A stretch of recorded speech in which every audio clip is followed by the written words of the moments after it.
Assalamualaikum warahmatullahi wabarakatuh.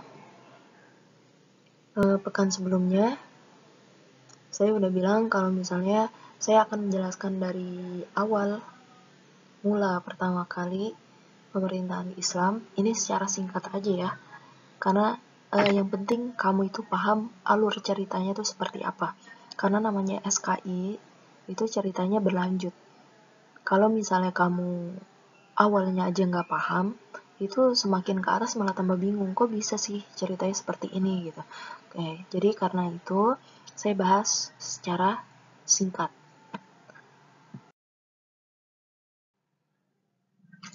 Jadi kalau misalnya kita bicara tentang pemerintahan Islam, sebenarnya kan yang kita bahas itu tentang pemerintahan Islam sih, seperti kayak Bani Umayyah, Bani Abbasiyah, kemudian Turki Utsmani, itu kan masa pemerintahan, ya kan? Nah, kalau misalnya bicara tentang masa pemerintahan Islam, ini dimulai sejak Rasulullah pada saat itu diangkat menjadi pemimpin di kota Madinah. Ini kan ketika Islam datang di Mekah, kemudian mendapat penolakan di Mekah, sampai akhirnya Rasulullah memutuskan untuk berhijrah ke Madinah, dan Islam ternyata diterima di Madinah. Nah, setelah Rasulullah menetap di Madinah, Rasulullah di sini diangkat sebagai pemimpin. Pemimpin di sini bisa dikatakan kalau sekarang bahasa kayak presiden. Jadi memimpin kota Madinah tersebut, dan juga pemimpin tersebut bukan hanya orang yang memahami agama, tapi di sini bukan hanya memimpin masalah agama, tapi Rasulullah sendiri memimpin kota Madinah tersebut gitu. Sampai setelah Rasulullah wafat, kemudian muncullah ada sebutan namanya Khulafaur Rasyidin, yaitu yang 4 itu. Khalifah Abu Bakar, kemudian Umar, kemudian Khalifah Utsman, dan terakhir Khalifah Ali bin Abi Thalib. Nah, setelah Khalifah Ali bin Abi Thalib, nah ini peralihan ke Bani Umayyah atau dinasti Bani Umayyah. Nah, kalau sebelumnya ketika Khulafaur Rasyidin dipilih secara demokrasi atau musyawarah, nah proses pemilihan Bani Umayyah itu sistem pemerintahannya dirubah menjadi sistem monarki, makanya disebutnya dinasti Bani Umayyah. Nah, setelah dinasti Bani Umayyah satu, kemudian muncul lagi ada namanya Bani Abbasiyah. Nah, setelah Bani Abbasiyah, ketika Bani Abbasiyah sudah berdiri, beberapa tahun kemudian Bani Umayyah II juga berdiri. Dan di sini ketika Bani Abbasiyah mengalami masa disintegrasi, itu muncul dinasti-dinasti kecil. Nanti selanjutnya akan saya bahas.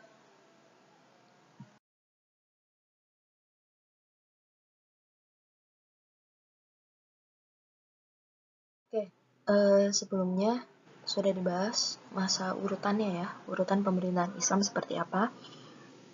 Nah, kemudian ini peralihan pemerintahan Khulafaur Rasyidin ke Bani Umayyah. Kenapa bisa seperti itu?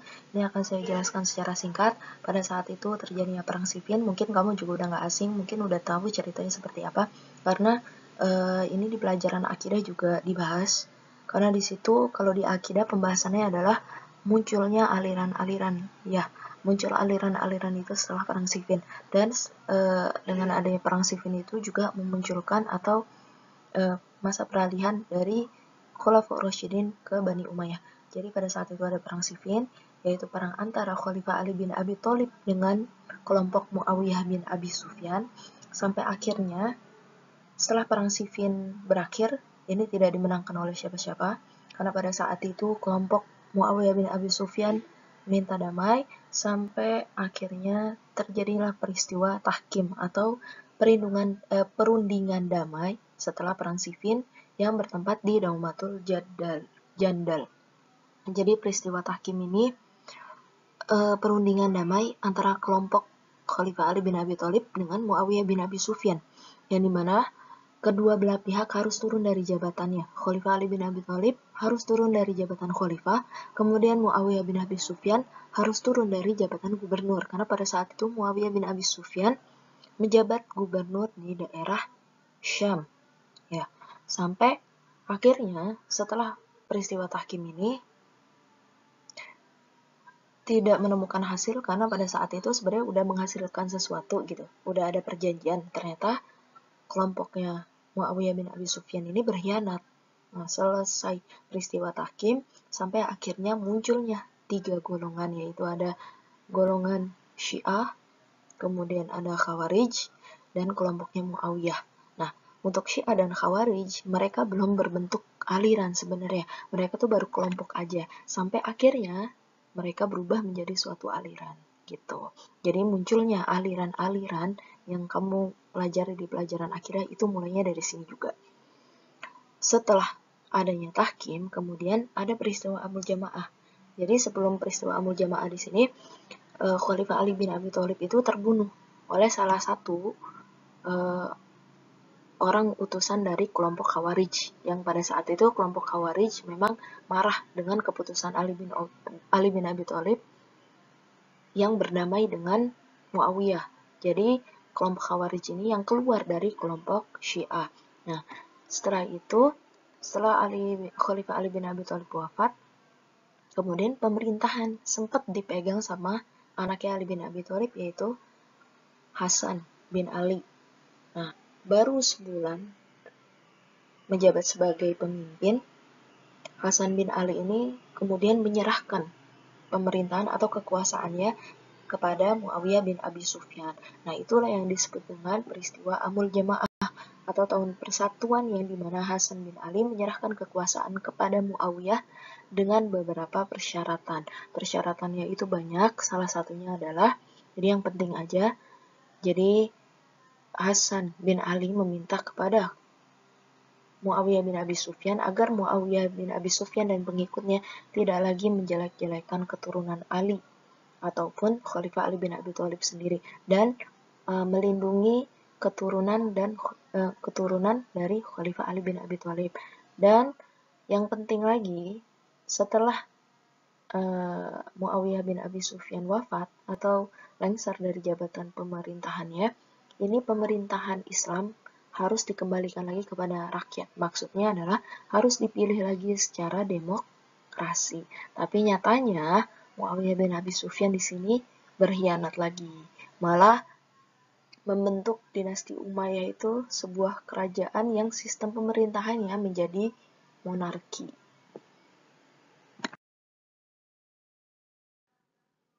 Selanjutnya yaitu Bani Umayyah I. Jadi setelah peristiwa Amul Jamaah atau penyerahan kekuasaan atau penyerahan pemerintahan dari Hasan bin Ali kepada Muawiyah bin Abi Sufyan, ini kemudian resmi berdiri Bani Umayyah I, yaitu lahirnya di kota kecil Ilyat yang berada di wilayah Yerusalem pada tahun 41 Hijriah 660 atau 661 Masehi, dan berdiri selama 90 tahun kurang lebih, karena ada yang mengatakan berdirinya itu sampai 92 tahun. Dan khalifahnya berjumlah 14 orang, dan pendiri pertama yaitu adalah Muawiyah bin Abi Sufyan.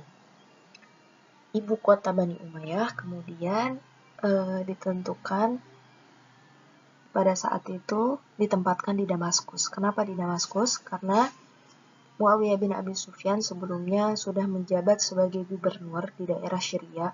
Damaskus itu ada di daerah Syria itu, sehingga pengikutnya lebih banyak di Damaskus.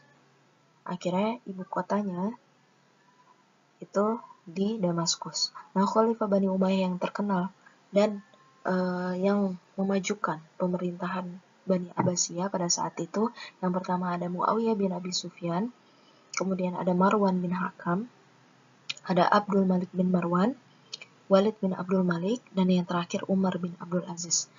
Masanya Umar bin Abdul Aziz ini yang paling maju.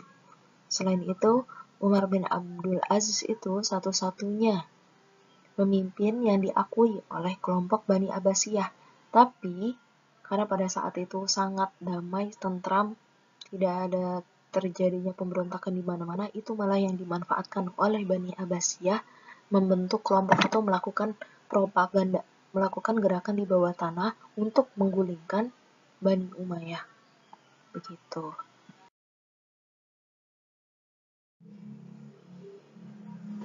Selanjutnya ini runtuhnya Bani Umayyah dan berdirinya Bani Abbasiyah.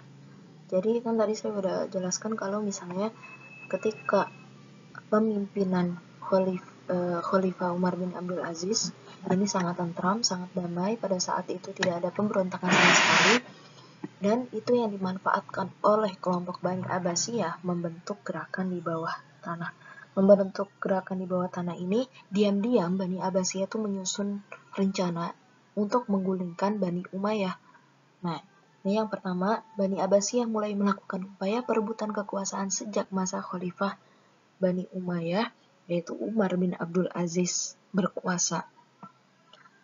Yang pada saat itu pertama kali dipimpin oleh Muhammad bin Ali, cicit dari Abbas.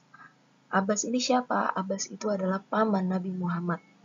Jadi cicitnya yang bernama Muhammad bin Ali ini menjalankan kampanye dan membuat gerakan untuk mengembalikan kekuasaan kepada keluarga Bani Hashim di Persia. Kenapa pada saat itu Bani Abbasiyah ingin mengembalikan kekuasaan kepada Bani Hashim? Kan ini kan karena urutannya Abbas itu paman dari Nabi Muhammad dan keturunan dari Bani Hashim, jadi mereka merasa kita lebih berhak yang menjadi pemimpin karena Nabi Muhammad berasal dari Bani Hashim, kemudian Khalifah Ali bin Abi Thalib juga berasal dari Bani Hashim, jadi mereka itu ingin mengambil alih gitu. Dan Muhammad bin Ali ini menjalankan kampanyenya bagaimana? Menjalankan kampanyenya ini dengan mengajak kelompok-kelompok masyarakat yang pada saat itu merasa kecewa atas kepemimpinan Bani Umayyah. Tuh. Terus selanjutnya, setelah Muhammad bin Ali wafat, kemudian digantikan oleh anaknya yang bernama Ibrahim al-Imam, yang pada saat itu dibantu oleh Abu Musa Muslim al-Khurasan untuk melakukan propaganda di Khurasan.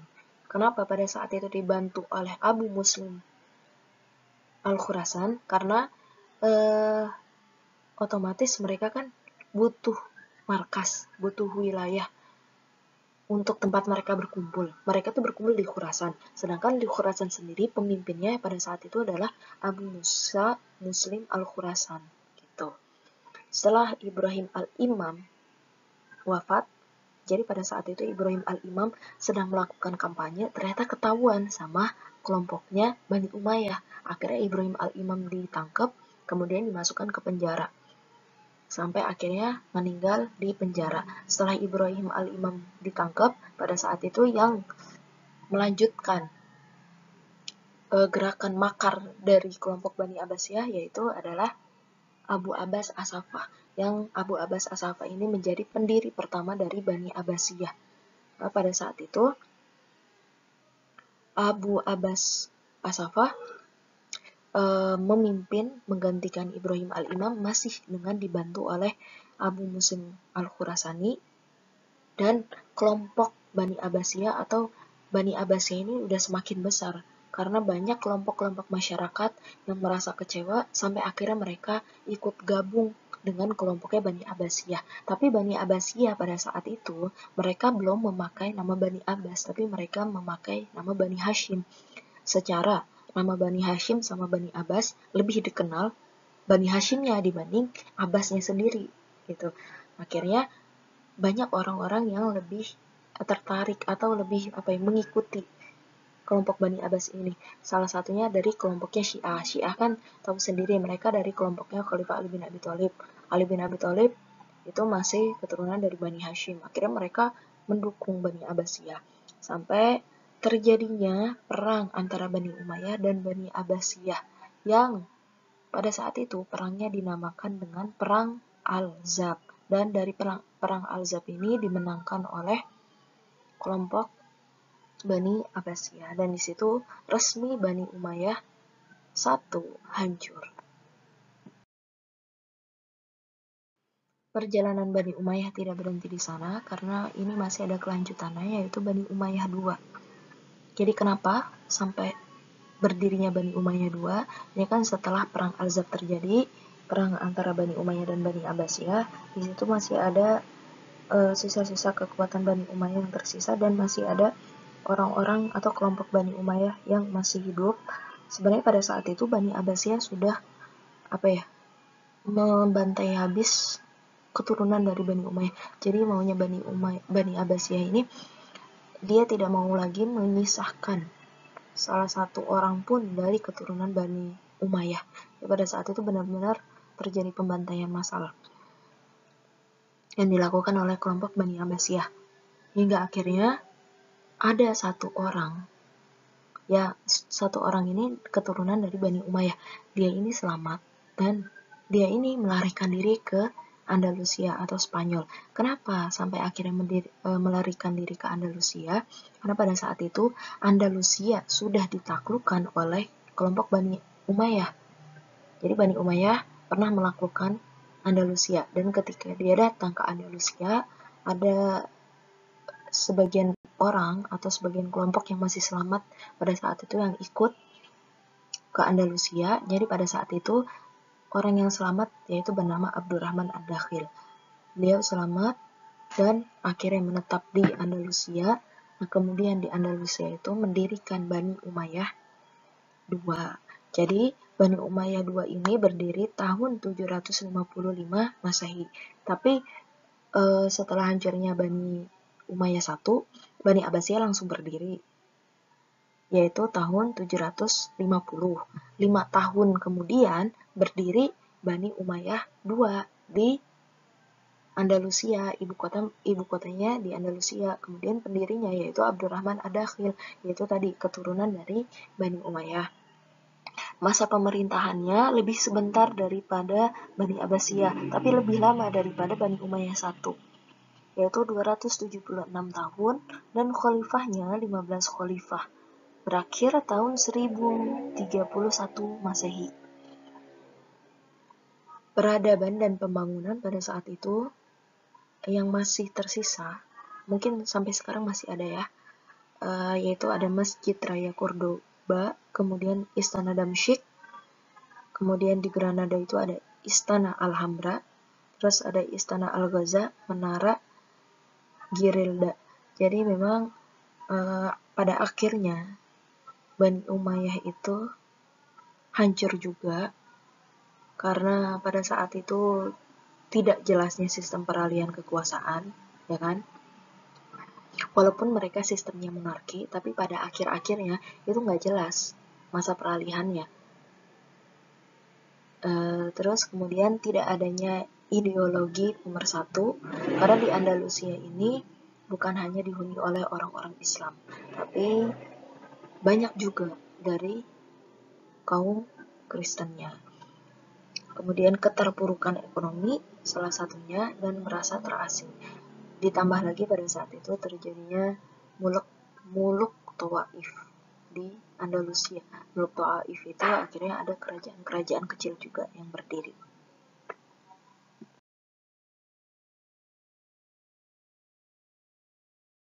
Selanjutnya yaitu Bani Abbasiyah. Jadi Bani Abbasiyah berdiri tahun 750 Masehi atau 132 Hijriah, dan ibu kotanya di Baghdad. Sebenarnya beberapa kali melakukan atau memindahkan ibu kota, tapi pada akhirnya dipindahkan ke Baghdad. Dianggap Baghdad itu daerahnya lebih strategis. Nah, gambaran kota Baghdad itu gambarnya yang paling bawah, dibuat bundaran seperti itu kota Baghdad. Membangun kota Baghdad aja butuh sampai 10.000 orang tukang bangunannya, karena saking luasnya, saking megahnya. Jadi itu kota Baghdad di antara sungai Eufrat dan sungai Tigris, dan sungai kecil di sekelilingnya itu sengaja dibangun untuk perairan dan untuk pertahanan. Jadi kenapa dibangun seperti itu? Agar jika ada pemberontakan atau ada yang mau menyerang, itu pertahanan ibu kotanya lebih kuat. Jadi ada tebing tinggi di sekelilingnya, dan untuk memasuki kota Baghdad sendiri itu hanya 4 pintu itu. Dan di gambar sebelahnya itu gambaran dekatnya kota Baghdad. Paling tengah yang ada kubah itu istanahnya, bukan masjid, tapi istanahnya Bani Abbasiyah. Nah, pendirinya yaitu Abu Abbas As-Saffah, dan masa pemerintahan Bani Abbasiyah kurang lebih 5 abad. Itu ada yang mengatakan sampai 500 tahun, ada yang 505 tahun, ada yang bilang sampai 508 tahun.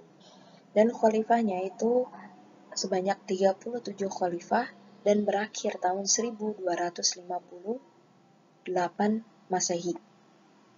Khalifah yang berjasa yaitu ada Abu Ja'far al-Mansur, Al-Mahdi, dan Harun ar-Rasyid. Sedangkan Abu Abbas As-Saffah sendiri memang tidak tertuliskan karena Abu Abbas As-Saffah hanya menjabat sebagai khalifah cuma sebentar, karena pada masa pemerintahannya Abu Abbas As-Saffah itu udah wafat. Akhirnya setelah wafat digantikan oleh Abu Ja'far Al-Mansur yang masih saudaranya.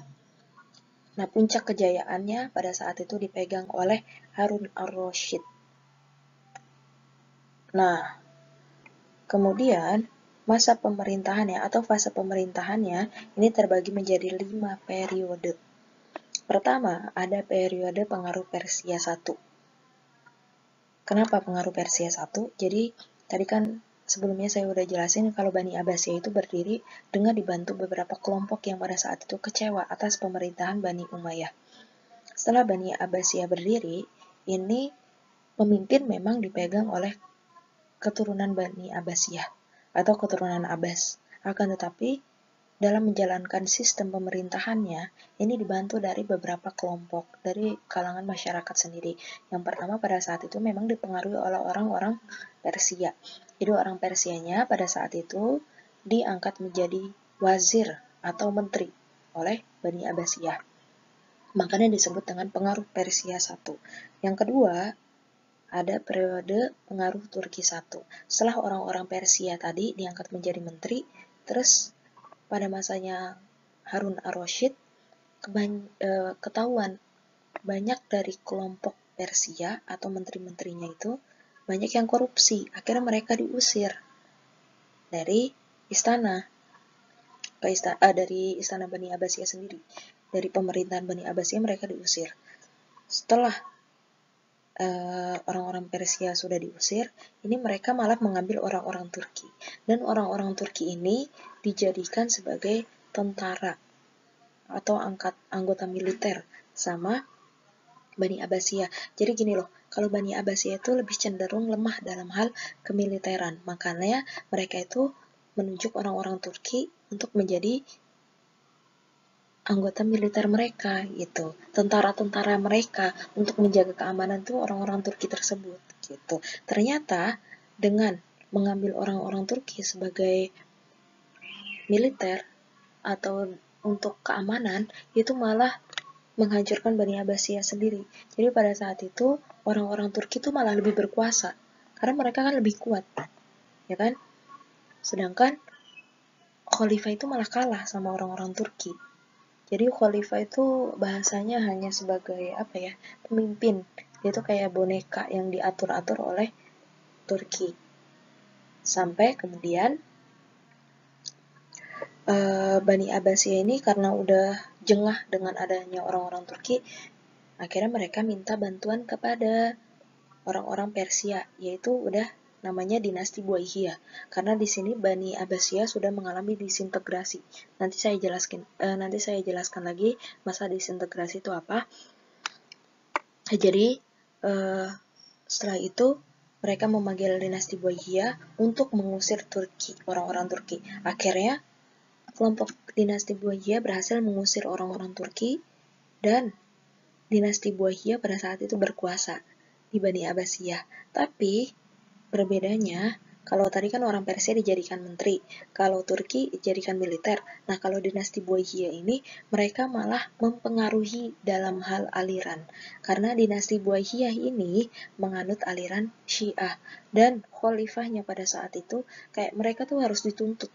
Mereka tuh harus memeluk atau mengikuti aliran Syiah. Sampai pada saat itu ada imam madhab yang terkenal yaitu Imam Ibnu Hambal atau Imam Hambali yang kita sebut. Imam Hambali itu emang ada di masa ini. Imam Hambali pada saat itu dipaksa untuk berpindah aliran. Kan memang terkenalnya Bani Abbasiyah itu Sunni. Kemudian dipaksa untuk berpindah aliran menjadi Syiah. Tapi Imam Hambali pada saat itu nggak mau. Akhirnya di penjara. Sedangkan ulama-ulama lain yang nggak mau mengikuti, ada yang langsung dibunuh, tapi ada juga sebagian yang dipenjarakan. Karena mereka tuh apa ya, kerasnya semua orang tuh harus ngikut gitu. Sampai di masjid-masjidnya, imam-imamnya itu yang menganut aliran Syiah, mau nggak mau kan makmumnya ngikutin imamnya, ya kan? Padahal di situ ada perbedaan antara kelompok Syiah dan kelompok Sunni, karena pemahamannya sudah berbeda gitu. Setelah Buaihiyah menguasai dalam segi aliran, nah ini ada khalifah yang pada saat itu meminta bantuan kepada dinasti Saljuk. Dinasti Saljuk yaitu dari Turki. Dan dinasti Saljuk pada saat itu memerangi dinasti Buaihiyah dan mengusir orang-orang dinasti Buaihiyah dari Bani Abbasiyah. Akhirnya yang keempat yaitu periode pengaruh Turki II atau dinasti Saljuk. Tapi bedanya dinasti Saljuk di sini tidak lebih berkuasa daripada pemimpinnya. Bukan nggak mau berkuasa, tapi hanya dinasti Saljuk ini ingin mengembalikan posisi khalifatul yang seharusnya seperti apa. Terus tidak memaksa dari segi aliran. Jadi memang dari kelompok-kelompok ini kan harusnya mereka ketika mereka membantu Bani Abbasiyah, harusnya mereka bukan berarti lebih berkuasa daripada Bani Abbasiyahnya. Mereka tetap harus di bawahnya Bani Abbasiyah. Jadi itu yang dilakukan oleh dinasti Saljuk. Dan yang terakhir, itu tidak dipengaruhi dan mengalami kemunduran. Kenapa pada saat itu tidak dipengaruhi oleh siapapun? Karena pas periode keempat yaitu dinasti Saljuk akhirnya memutuskan untuk kembali karena mereka mendapat serangan, yaitu terjadinya perang salib. Jadi perang salib pada saat itu terjadi di Yerusalem, dan yang menempati Yerusalem adalah dinasti Saljuk. Kenapa terjadinya perang salib? Ini karena politik juga, kemudian karena faktor agama. Karena di Yerusalem itu kan menjadi perebutan 3 agama. Ada agama Islam, kemudian ada Kristen, dan Yahudi. Dan orang-orang Islam pada saat itu, karena dia menempati Yerusalem, akhirnya kan semena-mena. Orang-orang Kristen mau ziarah, mau beribadah, mungkin bahasanya kayak kita mau pergi ke Ka'bah, mereka itu ternyata dihalang-halangi sama orang Islam. Malah mereka tuh disuruh bayar pajak yang tinggi gitu. Akhirnya marah dari kelompok Kristennya, sampai akhirnya dia memutuskan untuk memerangi dinasti Saljuk ini. Nah pada saat itu mereka memakai perang salib yang besar, sama bawa kayak kayu berbentuk salib yang gede itu diangkat tinggi-tinggi. Nah itu akhirnya terjadinya perang salib. Mulai dari situ terjadinya perang salib, dan perang salib itu terjadi selama 200 tahun kurang lebih.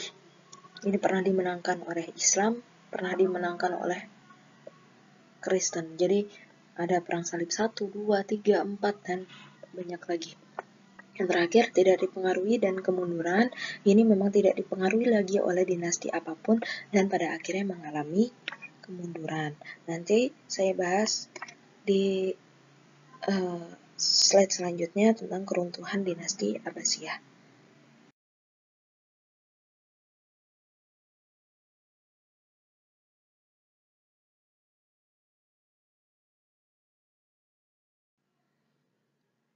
Yang sebelumnya kita sudah membahas tentang periode atau fase pemerintahan Bani Abbasiyah. Di situ kan yang periode ketiga dan keempat itu namanya pengaruh Persia II atau dinasti Buaihiyah, kemudian pengaruh Turki II atau dinasti Saljuk. Ini kan kenapa kok udah dinasti Saljuk, padahal sebelumnya tuh pengaruh Persia 1 doang, pengaruh Turki 1 doang gitu kan, nggak ada dinasti apapun. Jadi Bani Abbasiyah karena pada saat itu sudah mengalami masa disintegrasi mulai dari tahun 1000 sampai 1250. Apa masa disintegrasi itu?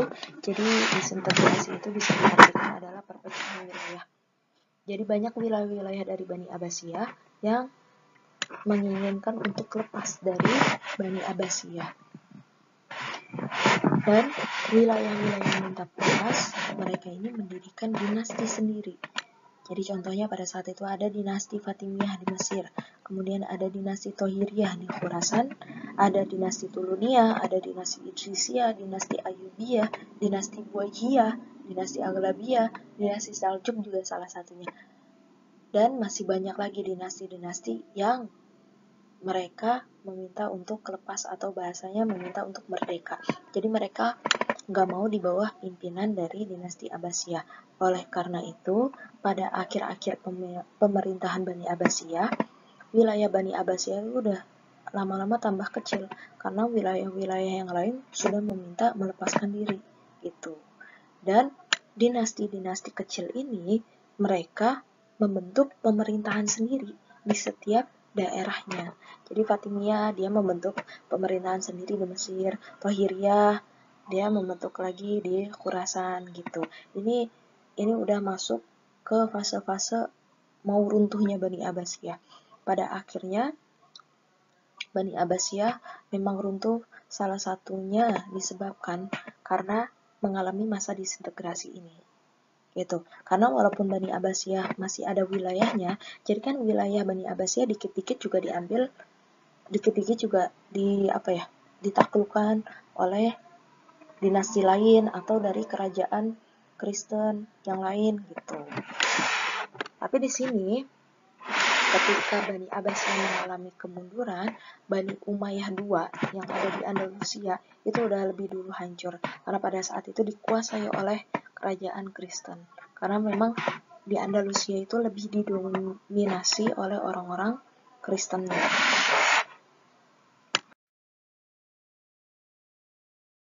Hingga akhirnya Bani Abbasiyah sendiri mengalami keruntuhan, yaitu ada faktor internal dan faktor eksternal. Faktor internal yaitu perebutan kekuasaan. Jadi antar sesama khalifahnya atau sesama keluarganya itu mengalami perebutan kekuasaan dari mereka. Selanjutnya yaitu gaya hidup mewah di kalangan penguasa.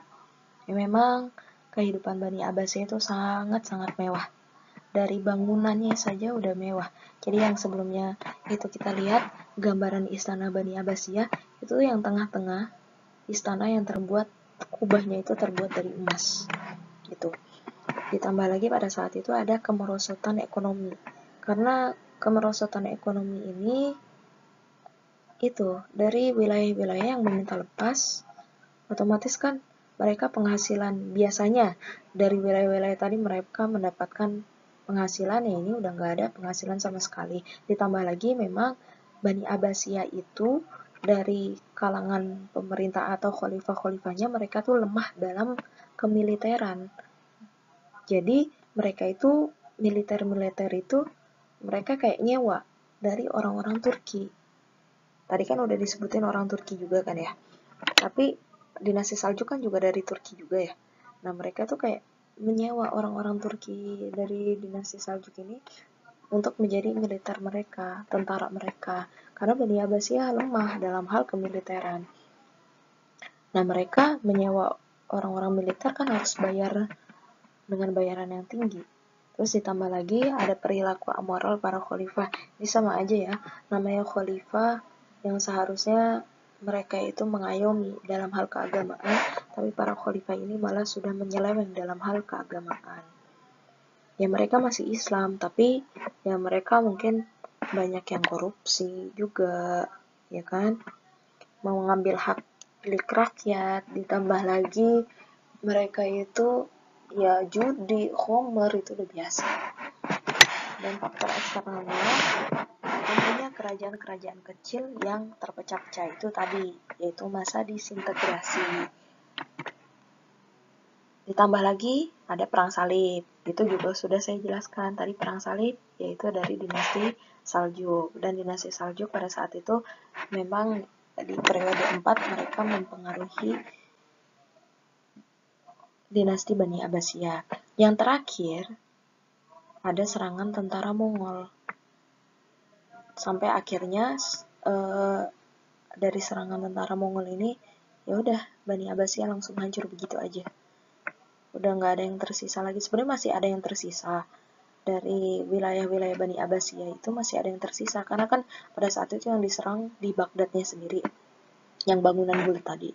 Kemudian wilayah-wilayah Bani Abbasiyah kan masih ada yang tersisa waktu itu. Pada akhirnya wilayah-wilayah yang tersisa pada saat itu diambil alih oleh